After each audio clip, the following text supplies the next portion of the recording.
I met up with Mohamed al-Shaikh, the leader of the new government, at an undisclosed location to hear more about his plans to govern Idlib. Your government is called the Syrian Salvation Government. What are you trying to salvage, and is this the last resort? Because Idlib is a last rebel stronghold.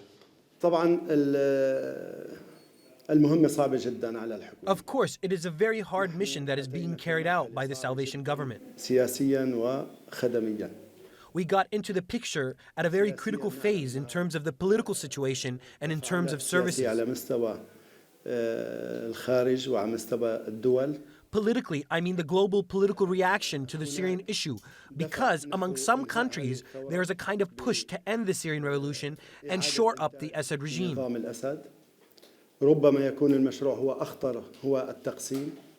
There is also an even more dangerous project of dividing Syria. For this very reason, our task is to revive the Syrian revolution by giving it the momentum it had in its first days. The first thing is to establish security and safety. We want to restore security through the Ministry of Interior. 7 years have passed without security. Cars are without license plates, people don't have identification, so our main concern now is to restore security. Justice only comes after security. Any government has to establish security and justice. Your government is very new. What would you say to people who say that you are very new, you can't possibly bring all these groups together that are already operating inside Idlib? We can succeed if we allow all sides to take part. We as a government can do nothing if we do not give way to all parts of society from different areas. We will depend on local councils in suggesting and supervising projects. There will be a system to regulate work, as I have just told the tribal elders. Local councils will propose projects directly to the related ministries. Then they will be organized through coordination between the government and local councils. Without the local councils and the municipalities' help, we couldn't get anything done. We also have a very important resource, and that is human resources. We have a high percentage of young people. We also have highly competent people. If we succeed in organizing and sorting out members of this large competent group of people, we could do an excellent job. Then we could conduct projects which would alleviate the Syrian people's suffering. ISIS or Daesh more or less has been taken out. Russia is still there. YPG, PKK is in Afrin. Do you think you can do anything now moving forward without the support of the Turkish army?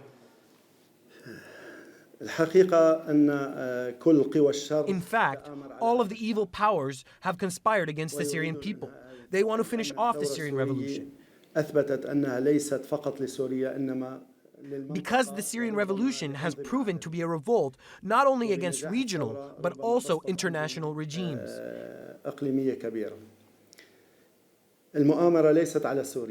If the Syrian revolution succeeds, it is possible that powerful regional regimes will also be toppled. The conspiracy is not a plot against Syria only, but also against Turkey. We completely recognize this fact. The conspirators plan to fragment Syria and break it down into a state of chaos. They intend to liquidate the Syrian revolution and shore up the Assad regime, which has killed more than 1 million of its people and displaced more than 7 million.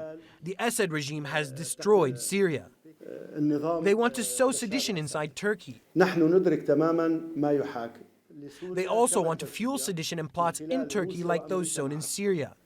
So we will succeed if we build a strategic alliance which binds the pro-Syrian revolution people on one side and the Turkish government along with its people on the other. The Salvation Government, which represents the genuine Syrian revolution, and the Turkish leadership, which has supported the Syrian people for 7 years, have strong coordination. And we firmly believe that it will continue to back any project which serves Syrian people and the Syrian revolution. والذي يمثل الشعب السوري الآن الثائر والثورة السورية. When this strategic alliance is strengthened and well established, we will succeed. وستقف. Dr. Shaikh, shukran.